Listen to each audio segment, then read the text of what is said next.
who I am, I'm Brenda Nicole Moore. I am a singer, an actor, an arts administrator, a photographer, a graphic designer. The skills list keeps going on and on. So yeah, but singing and acting are my main forms of profession, I guess. My parents always instilled in me to be a leader. They'd be like, "Are you a leader or a follower?" Like literally, they would ask me that all the time.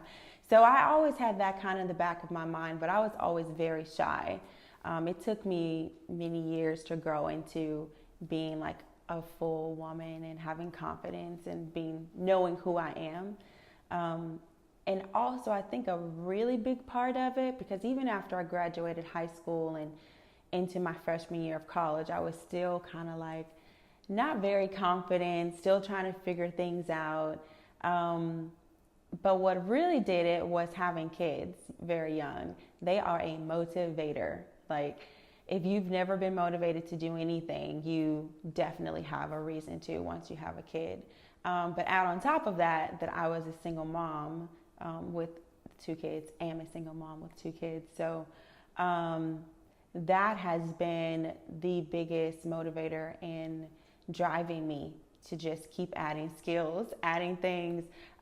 Everyone's always asking me, how do you do so many things? And I'm like, I didn't sit down and was like, oh, I'm going to just do this and this and this. It was just out of necessity. Like, when you are faced with having to do something and you just figure it out, you just do it. Like, no is not an option, you just do it. So that's kind of how I live every day.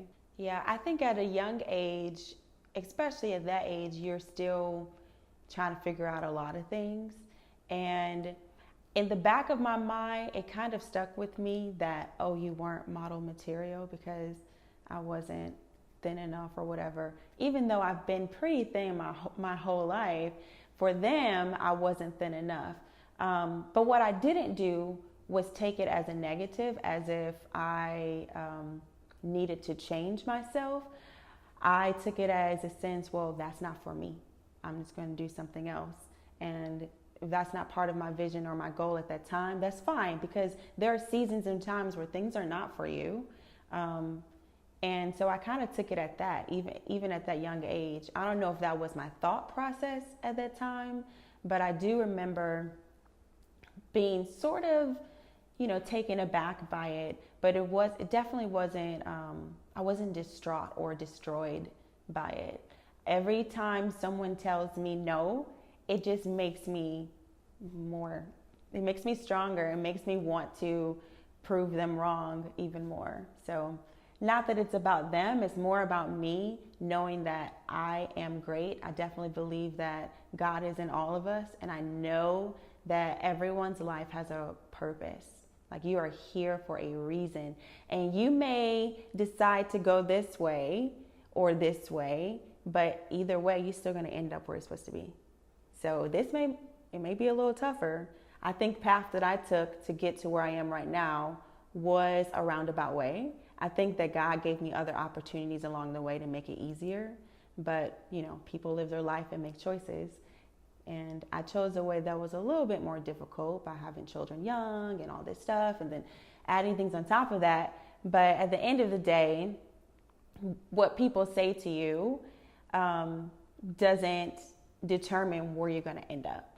You determine where you're going to end up. So that modeling agent saying that to me, and then being the person that I am now, I can look back on it and be like, ha ha ha, because I think I'm awesome and great. And I'm now doing like modeling for different photographers around town and stuff.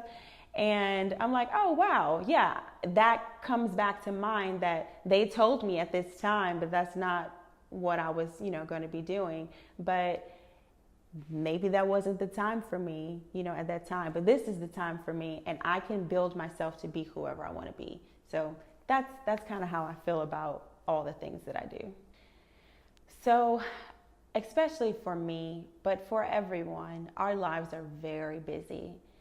And I often forget that I need to just stop sometimes and evaluate. And sometimes not even evaluate, just stop and do nothing. Like that's necessary for growth. Because for me, because I do so many things, I'm always going and always going. And when I do take a moment to be still, I sometimes feel guilty about it. Like, oh, I'm not doing something in this moment. I'm going to watch this Netflix series and like binge watch it for 2 days. And I feel sort of guilty, but I need to, that was more of a post for myself to remind myself that it's okay to take a break. If you are every day grinding and doing the things that you're supposed to do, healing of your own self, taking care of your mind and your body and your spirit, being still, taking that moment is necessary for growth. Because you'll burn out if you just keep going and going and going and going and going and going and going. So that is a lesson that I'm still learning. I think I also wrote in that post that it didn't come from me like a reading somewhere to do that. I know that is a thing people do, like, oh, creating vision boards and stuff. That wasn't even in my mind. When I did that, I literally was like on my floor crying, praying to God, like, I need this. I need these things in my life. And I just had an urge that I needed to write it down because I needed to see it, like literally see it. And so I got this huge piece of paper and I wrote in huge letters just like 3 or 4 sentences of what I wanted my life to look like. And I just sat there and just cried and prayed that this is what it needs to be. And 3 years later, all of those things are there. So, and I don't think it happens by magic. I don't think it happens just by happenstance. I think it's very intentional things that come into your life. So for me, writing it down was a way of telling the world, the universe, God, hey, I'm being clear about the things that I need and want. Not for selfish reasons, but because I know in my spirit and my soul, this is the person I need to be. And I need for this to be that so that I can be this person and walk in my path of who I am. So I just had this need to write it down and see it so that I could every day, I kept it on my wall so I could every day see it, and putting out into the world words, they come back to you.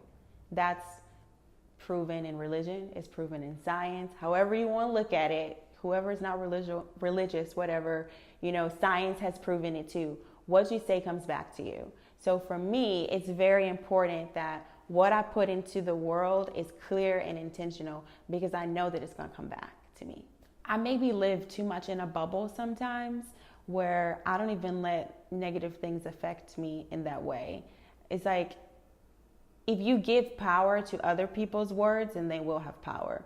So someone can say something negative, but I know if I did it from a pure place, from a place of, joy and love and all these good things, then negativity doesn't exist.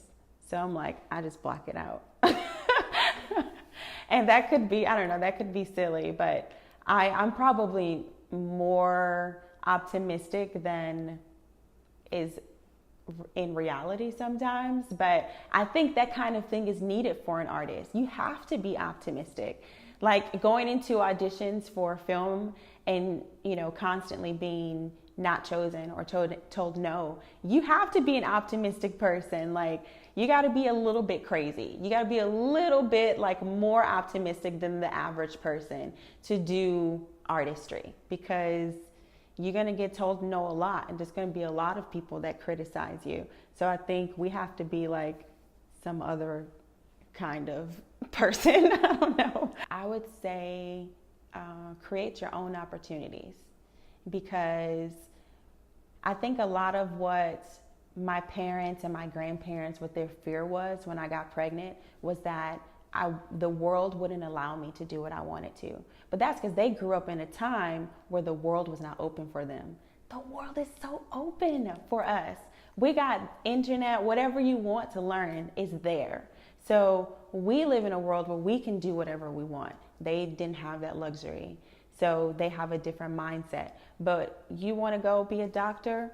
Go be a doctor. You want to be a painter? Go be a painter. You can do whatever it is that you want to do, because literally all the resources are available to us to learn and build upon the person that you see yourself being.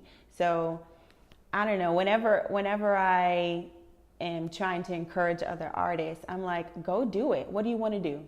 I have a friend, I tell her this all the time. If she watches this, she'll probably be upset. But I tell her this all the time. She's like, not happy in her career. And I'm like, well, what do you want to do? And she's like, well, I like baking. I like to bake cakes. Girl, go bake a cake. Go bake cakes. She's like, oh, I have to go to culinary school. No, you don't. You ain't got to do all that. You have the internet. There are a bazillion YouTube videos or online school courses that will teach you how to bake and decorate and start a business and do all these things. Use the resources around you. Like, create your own opportunities. Create the life that you want to see. Because we live in a world where we don't have to wait for someone to say yes. You want to be a film director? Go make your own film. We live in that world. And I think that sometimes we can get so lazy and not, and just taking for granted all the things that are around us. But if you were to really go into your life, wake up in the morning and be like, this is what I'm going to do, and no, it's not an option, and I'm going to figure it out, I guarantee you there's a way that you can figure it out. Like, I get so inspired, especially for single moms who like, oh, this is hard. Yes, it's hard, but there's a way. There's always, always, always a way. It might not be a one-step way. It might not be a two-step way. It may be a 20-step process, but you're going to get there, and you just have to see, one step, how you're going to get there, and eventually you will. So create your own, do your own.